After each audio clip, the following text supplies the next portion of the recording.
vegetativa autónoma. Ya hicieron la primera parte con el doctor Luján y nos toca hacer la segunda parte del sistema parasimpático, que es lo contrario a las acciones que hace el sistema simpático. Y el sistema nervioso autónomo, como dije, como ven acá en esta lámina,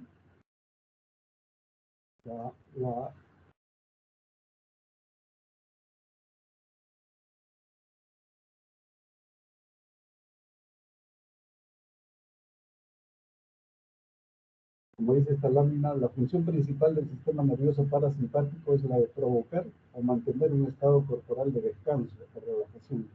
¿Se acuerdan ustedes del sistema simpático, que era un sistema donde predomina el estrés, ¿no es cierto? La adrenalina hace que el cuerpo se estrese y ese estrés para la defensa.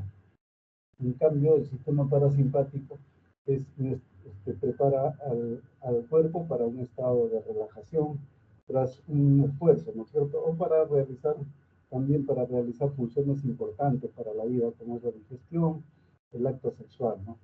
Actúa sobre el nivel del estrés del organismo, lo disminuye entonces. Realiza funciones opuestamente complementarias con respecto al sistema simpático. El sistema nervioso parasimpático tiene dos vías. Sus neuronas constan de dos neuronas.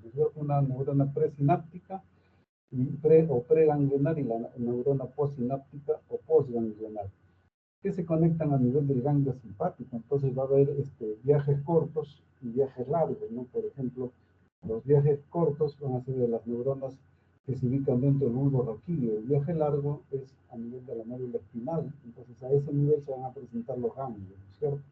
El neurotransmisor, como sabemos, así como para el simpático es la epinefrina o noradrenalina, para el parasimpático es la acetilcolina.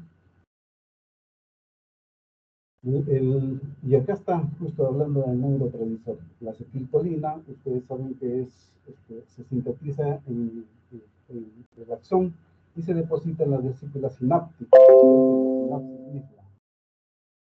Esta síntesis se realiza por la unión del grupo acetilo de la acetilcoenzima con la colina. Es decir, hay dos formas. La acetilcoenzima A se produce en las mitocondrias en la terminal axonal por unión de la coenzima con grupos acetilos del adenilacetato y gracias a la acción de la acetilquinasa. Y por otro lado, que es la más importante, es la colina, que ingresa desde el líquido extracelular al axoplasma por transporte activo, es decir, hay una captación colínica, se transforma en acetilcolina previa transferencia a los grupos de acetilcolina A por acción de la enzima, que esta es importante, la más importante, la acetiltransferasa de la colina. La acetiltransferasa de la colina. Entonces, en las fibras preganglionares simpáticas, ahí está la acetilcolina, ¿no es cierto? En las postganglionares simpáticas. ¿Aló? ¿Aló? Sí. Sí. ¿Aló? ¿Aló? ¿Quién habla? Disculpe.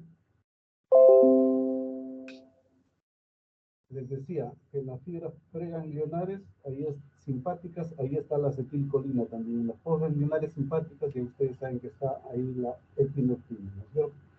Y en las pre y postganglionares parasimpáticas, ahí está también la acetilcolina. Esta es la composición, ¿no? Que vamos a verla ahora, que lo vimos en la lámina anterior, de colina más éster acético, que se almacenan en las vesículas sinápticas glandulares, y que hay una enzima que lo degrada por hidrólisis encima a la acetilcolina, que es la acetilcolina esterasa verdadera, que está en las membranas sinápticas, ¿no? En cambio, también existe la pseudocolina esterasa, que se encuentra en casi todos los tejidos del organismo, en mayor o menor. Su cantidad es muy pequeña y fundamentalmente vamos a encontrar en la bilis, en el hígado y en el intestino, ¿no? Pero esta pseudobutilcolina esterasa está en pequeñas cantidades, no tiene mayor importancia. Esta es la sinapsis, ¿no? Ahí ven cómo entra, entra la colina y por la colina acetiltransferasa, que es que les había dicho que es el enzima más importante, se transforma en acetilcolina y se almacena en pequeñas cantidades en las regiones presinápticas, ¿no es cierto? Y acá es cuando sale la acetilcolina y provoca sus acciones ¿dónde? En los receptores, ¿no es cierto? En los receptores, y para esto nosotros vemos que existen receptores colinérgicos. Entonces la acetilcolina diremos que activa dos tipos de receptores, los dos tipos de receptores, los muscarínicos y los nicotínicos, son receptores colinérgicos, ¿cierto? Los más importantes, los receptores muscarínicos, que se encuentran en todas las células efectores de las estimuladas por las neuronas postganglionares del sistema nervioso, indudablemente parasimpático, ¿no es cierto? Pero también se pueden encontrar en las estimuladas por las neuronas colinérgicas postganglionares del sistema nervioso simpático, ¿no es cierto? Y los receptores nicotínicos, que son los menos importantes, ahí están los receptores que se encuentran en la sinapsis entre las neuronas pre- y postganglionares del sistema simpático y parasimpático, y también, esto es importante, en las fibras, en las membranas de las fibras muscular esqueléticas en la unión neuromuscular, es decir, en las fibras musculares del músculo estriado, ¿no es cierto? Y estos son los receptores, vean ustedes. Acá hay un cuadro que es bastante importante, y ustedes lo van a tener en cuenta siempre. Los receptores son M1, M2, M3, M4 y M5. Y esto es la localización en los cuales están, ¿no es cierto? La localización, el M1, por ejemplo, está en el ganglio autónomo y en el sistema nervioso central. ¿Y cuál es su efecto fisiológico? Que interviene en el potencial postsináptico de excitación tardía, ¿no es cierto? De excitación tardía, en especial a nivel ganglionario, a nivel de músculos. Y también tiene acciones complejas y variadas como de excitación y analgesia. El M2, que es importante para la parte cardíaca, ustedes ven ahí, que lo vamos a ver en la parte que nos corresponde al corazón, las acciones específicas, más específicas. Ahí está el corazón sobre el nodo sinoauricular, produce ralentización de la despolarización espontánea y la hiperpolarización. Estas acciones las vamos a ver más adelante también para que ustedes vayan fijando la idea. En el nodo auriculoventricular hay disminución de la velocidad de conducción. A nivel de la aurícula, disminución del periodo refractario, y hay disminución de la fuerza contráctil. A nivel del ventrículo hay disminución leve de la contractilidad. Y los M3 van a estar sobre el músculo liso, sobre todos los músculos lisos, ¿no? Sobre las glándulas y sobre la pupila. Vean ustedes ahí qué cosa produce la acción parasimpático-mimética, contracción a nivel del músculo liso. A nivel de las glándulas, la acción simpática parasimpático-mimética, estimulación y aumento de las secreciones a nivel de todas las glándulas. Vamos a ver qué glándulas están ahí presentes en las láminas posteriores. A nivel de la pupila producen una contracción, ¿no? Producen miosis. Los receptores M4 sobre el sistema nervioso central, sus efectos son variados, complejos, múltiples, y los M5 también similar a los M4. Y los receptores nicotínicos a nivel de los ganglios y fundamentalmente están, como veíamos en la lámina anterior, sobre en la membrana del músculo estriado provocando la contracción.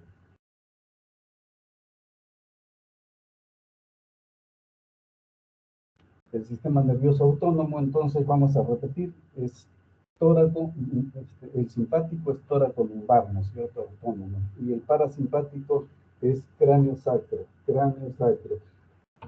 ¿Por qué? Porque va a intervenir ahí el mesencéfalo y el bulbo raquídeo, ¿no es cierto? Y las fibras del mesencéfalo van a estar, ahí va a estar el núcleo 3, el par 3, perdón, par craneal 3, que es el Erlinger-Westphal, Y a nivel del bulbo, los pares craneales 7, 9 y 10, ¿no es cierto?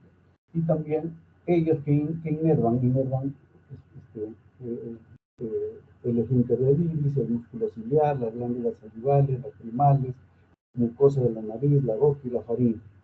Y también la parte sacra, ¿no? De la médula espinal sacra, a nivel de S2, a nivel de S3, a nivel de S4, y la inervación va a ser en vejiga, recto, o sea, en la parte distal del recto, la parte descendente del recto, el colon descendente y el recto sigmoides y los órganos sexuales. Y este cuadrito es un cuadrito que lo van a fijar de lo que acabamos de hablar en la lámina anterior. Son los puntos claves sobre el sistema nervioso parasimpático. ¿Qué cosa es lo que hace, no? Y ahí el nervio oculomotor, el tercer par, va a estar sobre el iris, sobre los músculos ciliares, ¿no es cierto? El nervio facial o séptimo par craneal sobre las glándulas lacrimales, glándulas nasales, palatinas, faringes, sublingual y submaxilar, ¿no es cierto? Producen las lágrimas, producen la saliva, producen todas las secreciones de la parte alta del sistema respiratorio y el sistema digestivo, ¿no? El nervio glosofaríngeo, el noveno, sobre las glándulas paróticas. Y fundamentalmente hay un nervio que es importante, que es el nervio vago, ¿no? El vago, que va a actuar sobre el corazón, sobre la laringe, sobre la tráquea, sobre los bronquios, sobre los pulmones, sobre el hígado, sobre la vesícula biliar, sobre el estómago, sobre el páncreas, sobre el riñón, intestino delgado, intestino grueso, proximal, ¿no es cierto? Proximal. Es importante que ustedes lo tomen en cuenta. El nervio vago va a actuar sobre estómago, ¿no? Sobre intestino delgado y sobre intestino grueso, la parte proximal del intestino grueso, es decir, el colon ascendente, el colon transverso, y el colon descendente y el recto sigmoides va a estar inervado por las fibras de S1, S2 y S3, ¿no? El sacro, nervio esplánico, colon descendente, colon sigmoideo, el recto, la vejiga, el pene o clítoris. Esta lámina es importante entonces para que ustedes lo tomen en cuenta. Esto es un esquema que es bastante interesante observarlo, ¿no? El sistema nervioso autónomo, qué cosa es lo que hace el simpático, que ustedes han aprendido, vean ustedes, prácticamente hacen cosas contrarias, ¿no? Si el sistema parasimpático produce miosis, el simpático produce midriasis, ¿no es cierto? Si el sistema parasimpático produce broncoconstricción, broncodilatación en simpático, ¿no? Si el sistema parasimpático produce disminución de la frecuencia cardíaca, o sea, es cronotropo negativo, el simpático aumenta la frecuencia cardíaca. Y así vean ustedes, seguimos con las funciones del parasimpático, que estimula la liberación del hígado, aumenta la peristalsis y las secreciones a nivel intestinal, relaja los esfínteres, lo contrario hace el simpático, ¿no? Y otra cosa importante es que relaja el trígono, o sea, interviene en los procesos de digestión y de micción, ¿no? Estos contraen, vean ustedes, lo contrario prácticamente. Esta es una lámina bastante interesante para que ustedes puedan fijar la idea de las acciones contrarias que hace el simpático y el parasimpático. Y estos son los efectos, haciendo ya un resumen de ellos, ¿no? Los efectos de parasimpático mimesis, ¿no? Parasimpático miméticos, que producen miosis, producen disminución de la presión intraocular, producen refuerzo de la acomodación, o sea, están en la visión, ¿no es cierto? Nosotros necesitamos el refuerzo de la acomodación para que nosotros estamos mirando lejos y de repente fijamos una lectura o letras en la mano, entonces necesitamos que el ojo se acomode inmediatamente, ¿no? Y sobre eso interviene el parasimpático, ¿no? Sobre el incremento de todas las secreciones, ahí hablábamos de las secreciones lacrimales y todas las secreciones la parte alta digestiva y respiratoria, ¿no? La bradicardia produce bradicardia, produce hipotensión, broncoespasmo, ¿no? Ustedes le ponen acetilcolina a un paciente, le acercan la acetilcolina y va a producir broncoespasmo, o sea, va similar al asma. Incremento de la actividad muscular y la actividad intestinal, de la actividad muscular intestinal, o sea, el músculo liso. Incremento del tono y motilidad del aparato genitourinario, ¿no? Ahí va a intervenir sobre ahora vamos a ver una lámina posteriormente, ¿no? Justo en los sitios donde interviene el sistema parasimpático.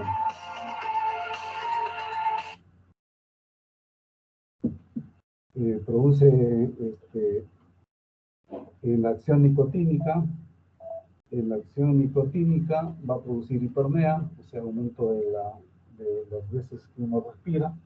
Va a producir vasoconstricción, que no va a ser, pero va a ser muy superficial. O sea, más o menos para que ustedes tengan una idea, se comparaba antes y hasta ahora como cuando alguien fuma por primera vez un cigarrillo de tabaco y le produce una palidez transitoria a nivel de la cara, ¿no es cierto? Por vasoconstricción, ¿no? Esa es una acción por eso las acciones nicotínicas no son tan importantes como las acciones muscarínicas. Produce antidiuresis, tampoco no es importante, pero produce cierto grado de antidiuresis y produce contracción del músculo estriado. Es importante, esto sí es importante porque vamos a verlo en la próxima clase cuando hablemos sobre bloqueantes de la placa mioneural. Y esta acción de parasimpático mimesis se produce por acción directa, o sea, hablamos del estímulo directo sobre los receptores, pero también se puede producir por acción indirecta, ¿no es cierto? Indirecta, o sea, por la acetilcolina que va a permanecer mayor tiempo. ¿Por qué? Porque hay un bloqueo de la colinesterasa, o sea, la colinesterasa, ¿se acuerdan ustedes que metabolizaba a la acetilcolina por hidrólisis? Entonces hay algunos fármacos que bloquean la acción de la acetilcolinesterasa y hacen que la acetilcolina permanezca más tiempo, provocando las acciones que acabamos de ver en esta lámina. Y esta es la clasificación de los fármacos parasimpáticos miméticos colinérgicos, ¿no? O colinérgicos. Ahí tenemos en primer lugar los ésteres de la colina, que son de acción directa sobre los receptores, similares al tercer grupo, pero estos son alcaloides colonomiméticos, que también tienen acción directa sobre los receptores colinérgicos. En estos los ésteres de la colina, que actúan sobre los receptores, está la acetilcolina, el carbacol, la metacolina y el betamecol. Están en uso, ¿no es cierto? En segundo lugar, tenemos los inhibidores de la acetilcolinesterasa, y les decía por acción indirecta, ¿no? Son inhibidores de la acetilcolinesterasa, y ahí tenemos de acción reversible, o sea que farmacológicamente se pueden usar. Se pueden usar farmacológicamente.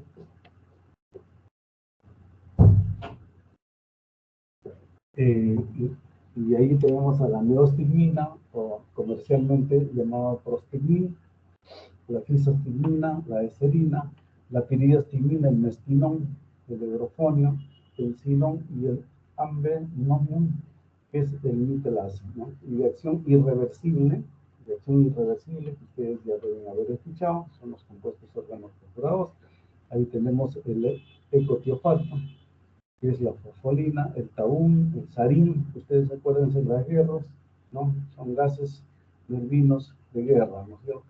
Y después están estos que también son conocidos por muchos de ustedes, que es el malatión y el paratión, que son insecticidas que son de uso bastante frecuente en los cultivos, ¿no? Por eso es que se sigue viendo intoxicaciones por órganos fosforados con las acciones que vamos a ver en la parte final.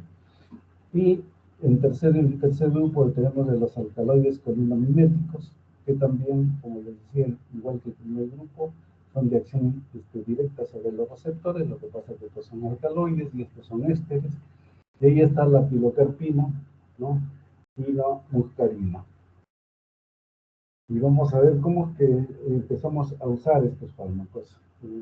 De acción directa. Ahí está la pilocarpina, llamada comercialmente Salagen, que tienen efectos sobre el ojo. ¿Y qué producen? Producen miosis, es decir, una contracción del músculo circular del iris, producen disminución de la presión intraocular, es decir, abertura y drenaje por los conductos, ¿se acuerdan ustedes? De anatomía de Esquel y Fontana, ¿no? Y producen también refuerzo de la acomodación, o sea, se favorece la visión cercana, ¿no? Esto ustedes deben haberlo notado, cómo es que se moviliza el ojo para visión lejana y visión cercana, ¿no? Este fármaco parasimpático mimético es usado en glaucoma, en el tratamiento del glaucoma. Es una enfermedad que se caracteriza porque aumenta la presión intraocular porque no hay un buen drenaje, no hay un buen drenaje del intraocular, ¿no es cierto? Entonces, al no haber drenaje, aumenta la presión intraocular y se produce el glaucoma. Entonces, esta pilocarpina va a ser usada en el glaucoma. El glaucoma se caracteriza porque como aumenta la presión ocular, es una de las emergencias en oftalmología, ¿no? Bastante frecuente. Se produce dolor y enrojecimiento del ojo. Entonces, esa es una de las características de esta enfermedad del glaucoma. También se usa sobre las secreciones, la pilocarpina, ¿no es cierto? Este Salagen aumenta todas las secreciones en mucosas y piel. Es usada en la enfermedad de Sjögren, es una enfermedad autoinmune que se caracteriza porque es muy frecuente en mujeres, en hombres también, pero en menor porcentaje. Se caracteriza por dolores articulares frecuentes, casi como un reumatismo, y se queda a nivel de los ojos, se queda a nivel de la boca, se queda en las mujeres a nivel vaginal. Entonces, se usa la pilocarpina, pero como a veces los dolores articulares se pueden superar con antiinflamatorios, con AINES, y también las secreciones, ¿no es cierto?, con gotas en los ojos, con saliva artificial, y a nivel vaginal se puede usar geles hidratantes. Entonces, a veces no se usa esta pilocarpina, ¿no? Porque ya se supera con otro tipo de tratamiento. Pero para que ustedes sepan, si le dan pilocarpina a estas pacientes que tienen enfermedad de shock, pueden superar sus problemas. Y acá hay otro fármaco, el betamecol, ¿no es cierto?, llamado urecholine o midocholine, ¿no es cierto?, que se produce mayormente en Europa, y nosotros lo tenemos acá también, que sirve para aumento del tono a nivel gástrico y vesical, ¿no? Se usa en anatomía gástrica, sobre todo cuando el estómago no funciona, pacientes que ingieren alimentos y lo vomitan inmediatamente, o sea, no hay una buena función gástrica. Entonces ahí se usa betamecol, igual cuando hay vejigas perezosas, vejigas que se llenan y no producen el reflejo de la micción, también se usa el betamecol. Estos son los directos, ¿no? Que van a actuar sobre la acetilcolinesterasa. Los triptanos irreversibles son irreversibles porque tienen un enlace más estable, ¿no es cierto? Los hacen más estables, hace que la acetilcolina actúe durante mayor tiempo del que debe permanecer actuando. Están los órganos fosforados que acabamos de hablar, ¿no? Ellos actúan inactivando la acetilcolinesterasa al funcionar como semisustratos, que los hace más estables, como decía, al no conjugarse con la serina del centro activo fosforilado.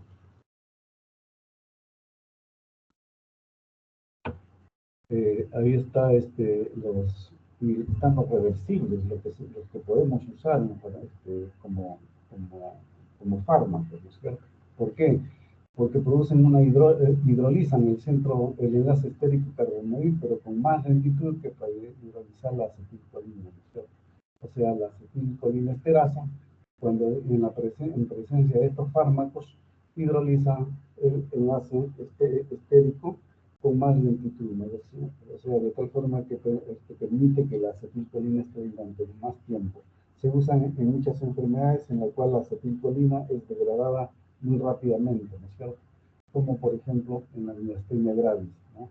¿Por qué? Porque aumentan la potencia de la placa contráctil, ¿no es cierto? Aumentan esa potencia. Y también producen respuestas repetitivas a un solo estímulo. O sea, lo hace que la membrana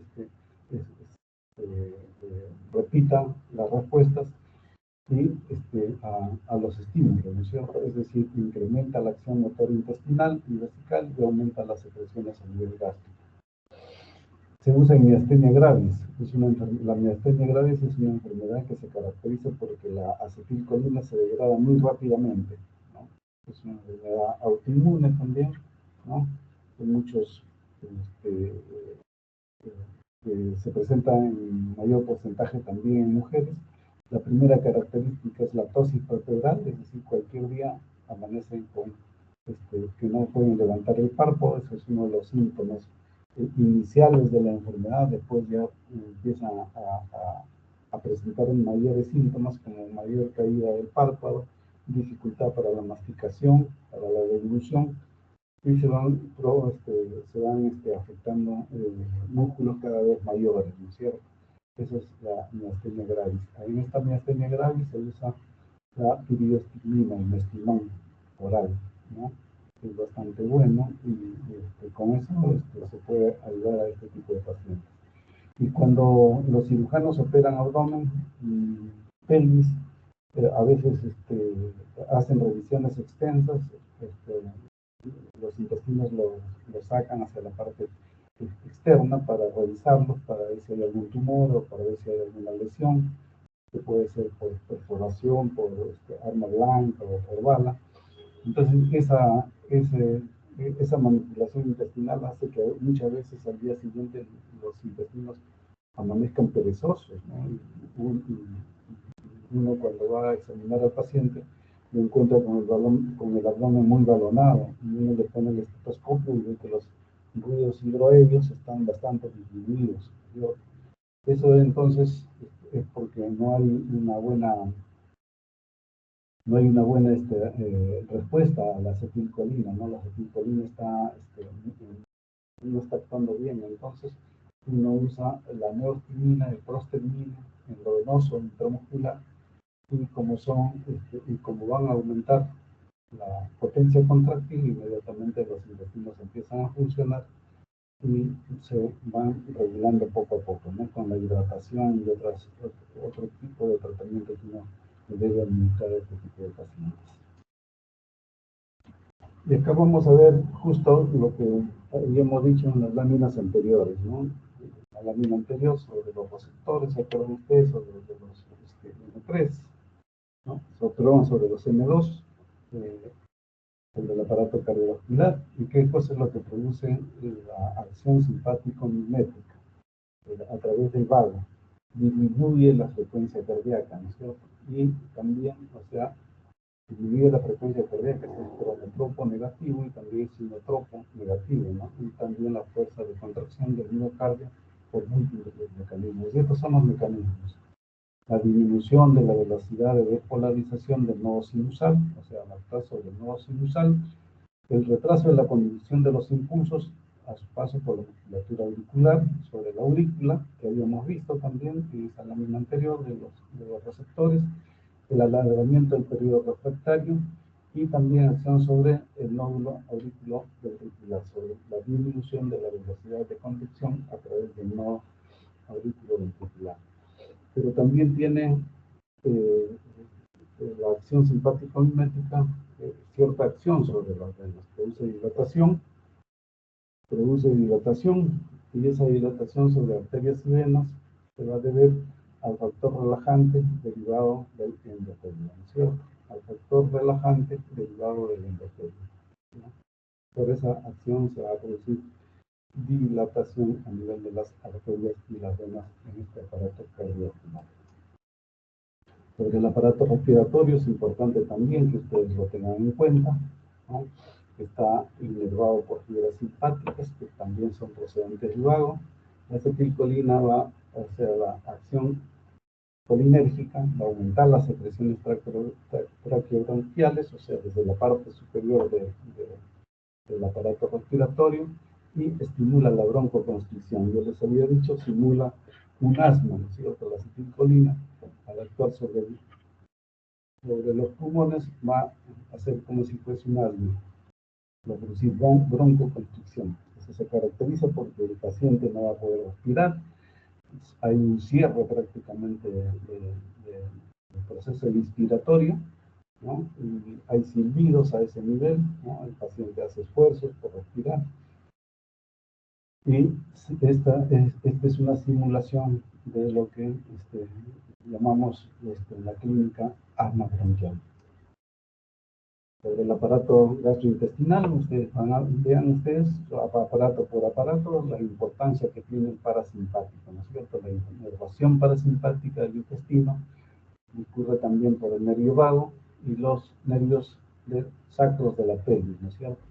¿Y qué produce? Produce aumento del tono de la musculatura lisa gastrointestinal, estimula la actividad peristáltica, o sea, es lo que ustedes han aprendido, ¿no es cierto? La actividad peristáltica para hacer avanzar el alimento en las personas, produce relajación de los esfínteres gastrointestinales, o sea, interviene en la defecación, interviene también en la micción, ¿no es cierto?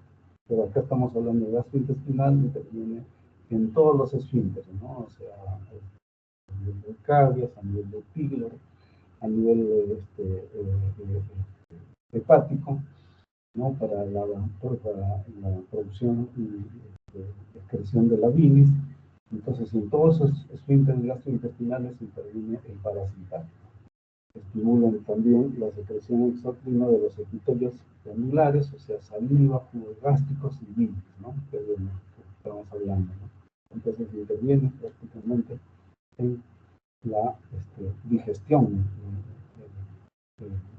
la acción parasimpático mimética. Y también hay aumento de la secreción de gastrina, secretina y de insulina. El aparato genitourinario, simpático, parasimpático, inerva la vejiga urinaria y los genitales, ¿no? ¿Qué hace? Aumenta el peristaltismo ureteral. O sea, si los riñones funcionan, ¿no? Y inmediatamente cae la orina hacia la vejiga, ese peristaltismo está aumentado por la acción parasimpática mimética. Contrae el músculo detrusor, o sea, produce contracción a nivel vesical para cuando hay reflejo, provocando el reflejo urinario, y también relaja el trígono y el esfínter. Esto hace que sea esencial para coordinar la micción, ¿no es cierto? Contracción urinaria, contracción vesical y relajación del trígono y del esfínter. Se produce la micción. Y la otra parte, que es la segunda parte que corresponde a la acción colinérgica, son los parasimpático-líticos, ¿no es cierto? Parasimpático-líticos, llamados así porque antagonizan o bloquean la acción de las fibras nerviosas parasimpáticas del sistema nervioso autónomo, ¿no?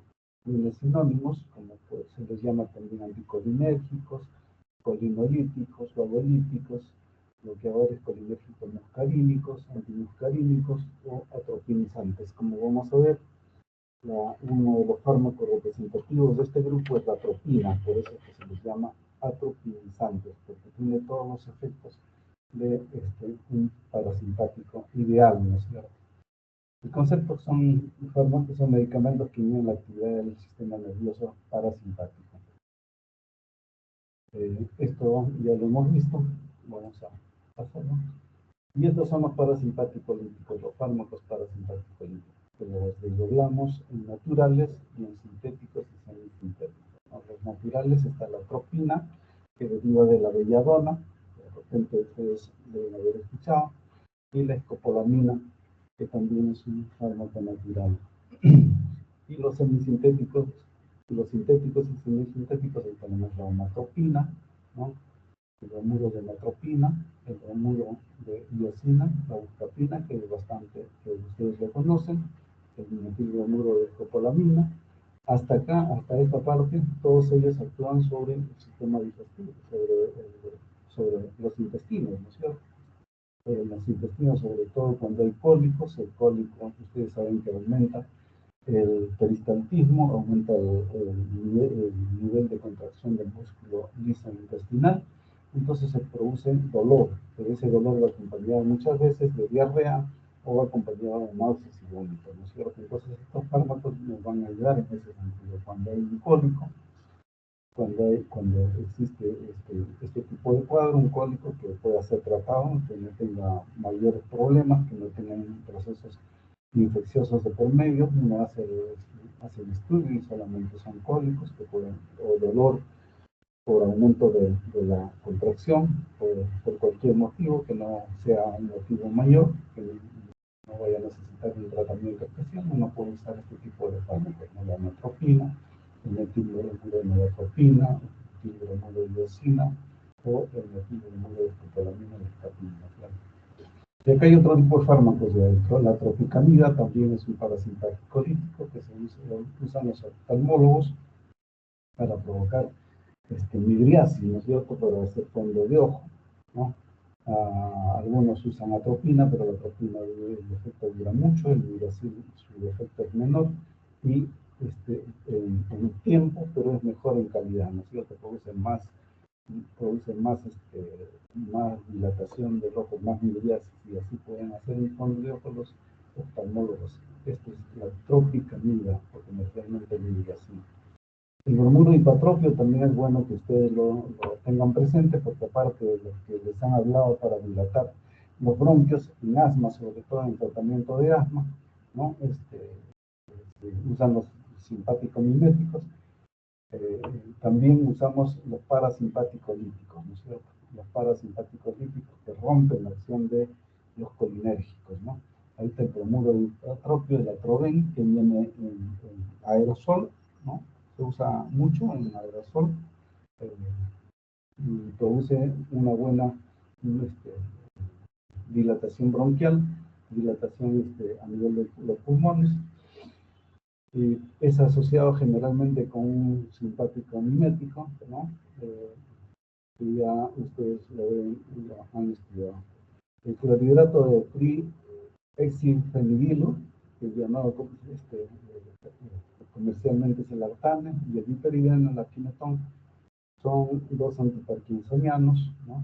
Que también tienen acción parasimpático-lítica.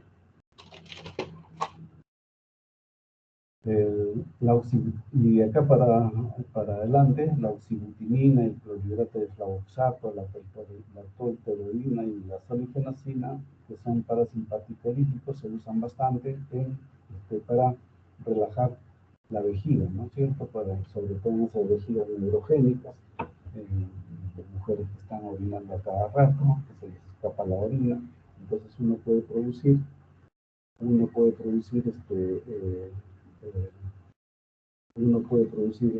relajación a nivel del músculo vesical, y de esa forma disminuyen las molestias urinarias, disminuye la incontinencia urinaria, también se usan bastante en incontinencia urinaria, ¿no? La oxibutinina, el clorhidrato de flavoxato, el tolterodina y la solifenacina.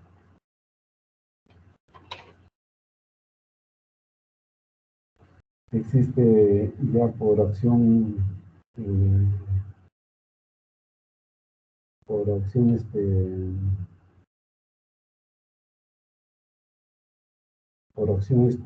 secundaria, otro tipo de fármacos, ¿no es cierto? Que también lo podemos mencionar, por ejemplo, los antidepresivos y los antihistamínicos, que por acción secundaria, o por efecto secundario van a actuar bloqueando, van a actuar a nivel de los receptores colinérgicos, ¿no es cierto? Produciendo efectos anticolinérgicos como estreñimiento, visión borrosa, sequedad de boca. Ustedes cuando lo usen van a tener estos efectos, ¿no? Retención urinaria, taquicardia, sudoración, ¿no? También hay algo que se está usando también en la actualidad bastante, que es bueno que ustedes lo sepan, la toxina botulínica, ¿no es cierto? Los derivados del Clostridium botulínico, que se usan para la estética sobre todo, ¿no? O se usa también farmacológicamente, por ejemplo, en vejigas neurogénicas, se usa, ¿no? A nivel vesical, ¿no? Para disminuir la acción. ¿Por qué? Porque inhiben la síntesis de la acetilcolina, ¿no es cierto? Y de esa forma, esta es una forma de actuar que felizmente es temporal y es reversible, ¿no? Estos tres fármacos que acabo de mencionarles. ¿Cuál es el mecanismo de acción de los parasimpáticos líticos? Es competitivo, o sea, sobre el receptor muscarínico, indudablemente. Su farmacocinética es que se absorben por todas las vías, ¿no? Uno puede administrar la proteína por vía cutánea, por vía oral, por vía endovenosa, y los otros parasimpaticolíticos se pueden usar por vía endovenosa, como la iosina, por ejemplo. Llegan bien a todos los tejidos, se metabolizan a nivel hepático, por hidrólisis o por metilación, y se eliminan por vía renal. Sus acciones terapéuticas, indudablemente, que nosotros sacamos hacen todo lo contrario de un simpático mimético, ¿no es cierto? Sobre el sistema nervioso central van a producir excitación, y si hay intoxicación, incluso pueden producir convulsiones, ¿no es cierto? Sobre el ojo van a producir inhibición del control parasimpático del músculo constrictor de la pupila, es decir, van a producir midriasis, como lo habíamos dicho, ¿no? Y el fármaco que se está usando. Sobre las vías respiratorias van a producir inhibición de las secreciones, relajación del músculo lisobronquial, o sea, van a producir dilatación, ¿no? Van a producir broncodilatación. Sobre el sistema digestivo, les decía, se usa bastante en cólicos, disminuye las secreciones salivales, o sea, produce, sobre todo, también se puede usar en pacientes, por ejemplo, gestantes que están salivando mucho, se les puede administrar un parasimpático lítico, ¿no? ¿Por qué? Porque va a disminuir las secreciones salivales, disminuye las secreciones gastrointestinales y bloquea indudablemente la actividad motora. De esa forma calma el dolor de los cólicos abdominales, de los cólicos intestinales. Sobre el corazón va a producir taquicardia, por eso es bastante usado en salas de operaciones, ¿no? Cuando el paciente está haciendo bradicardia, el anestesiólogo inmediatamente le administra atropina y la frecuencia cardíaca se empieza a normalizar. Y sobre la vejiga va a producir relajación. Les había hablado sobre los 4 fármacos últimos que hemos visto en la lámina anterior, ¿no? Que se produce, que es bueno para disminuir la frecuencia urinaria, sobre todo en pacientes de edad. Y esto es lo que les iba a hablar anteriormente, ¿no? La intoxicación colinérgica, o sea, la intoxicación por órgano fosforado. Es decir, cuando los que cultivan empiezan a hacer fumigación y usan malactión o paratium, que son insecticidas, órganos fosforados. A veces se les derrama en el cuerpo o tienen mucho contacto y provocan una intoxicación por órganos fosforados, ¿no es cierto? Por órganos fosforados. ¿Y por qué se caracteriza? Se caracteriza, ese paciente va a venir con visión borrosa, con bradicardia, con broncoespasmo, con cialorrea, o sea, viene con mucha saliva, empapado en sudor, va a venir hipotenso, con náuseas y vómitos, calambres abdominales, miosis, lagrimeo y debilidad generalizada, ¿no es cierto? Visión borrosa. ¿Por qué? Porque la pupila está muy contraída, ¿no es cierto? Y el tratamiento fundamental es la atropinización. Cuando ustedes tengan una intoxicación por órgano fosforal, entonces ustedes tienen que comer 4, 5, 6 o 10 ampollas de atropina preparadas y empiezan a administrarle con suero fisiológico o con glucosa, con dextrosa al 5%, le cateterizan en una vena empiezan a administrarle y inmediatamente van a tener el control sobre la pupila. Si la pupila empieza a dilatarse, inmediatamente suspenden el tratamiento con la atropina, ¿no? Y el tratamiento que continúa es con la tralidoxina, que es un oxima que va a favorecer va a favorecer la acción de la acetilcolina, ¿no es cierto? Ahí tiene también la escopolamina y la atropina, pero cuando ustedes tengan intoxicaciones de este tipo, fundamentalmente deben tener la atropina. La atropina viene en ampollas de 0,25 y de 0,5, ¿no? Y les da el control que ustedes tienen en la atropinización, o sea, el control farmacológico va a ser sobre la pupila fundamentalmente. Estos son los efectos de la atropina, ¿no? Les vuelvo a repetir para que ustedes lo capten y puedan manejarlo mejor, ¿no? Posteriormente, ¿no? Sobre el ojo, otros hasta por 2 semanas. Yo les decía, por eso es que los oftalmólogos no usan la tropicamida, ¿no? Porque su acción de la tropicamida es hasta 4 horas, ¿no?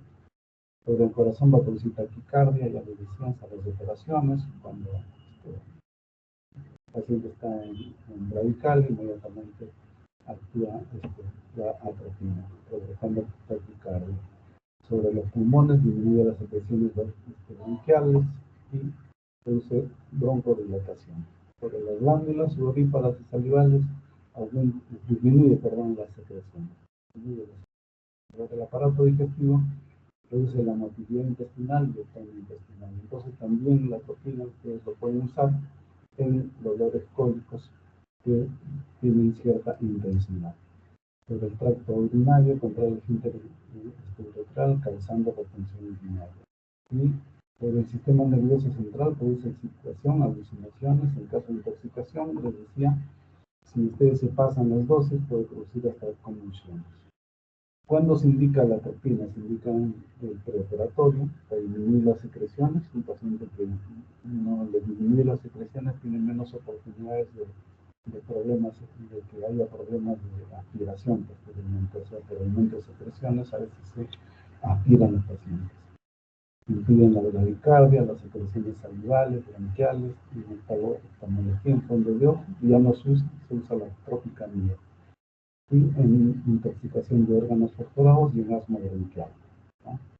También ustedes habrán escuchado las bondades para el asma bronquial de la adrenalina, ¿no es cierto? De la adrenalina, sea un simpático mimético. Muy bien. Este es el mensaje que les traje el día de hoy. Quiero escuchar preguntas.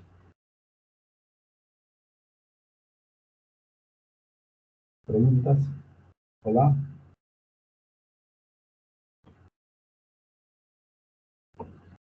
Hola. Ha quedado bien claro, doctor. Muchas gracias. Sí, muy bien. Entonces, me despido.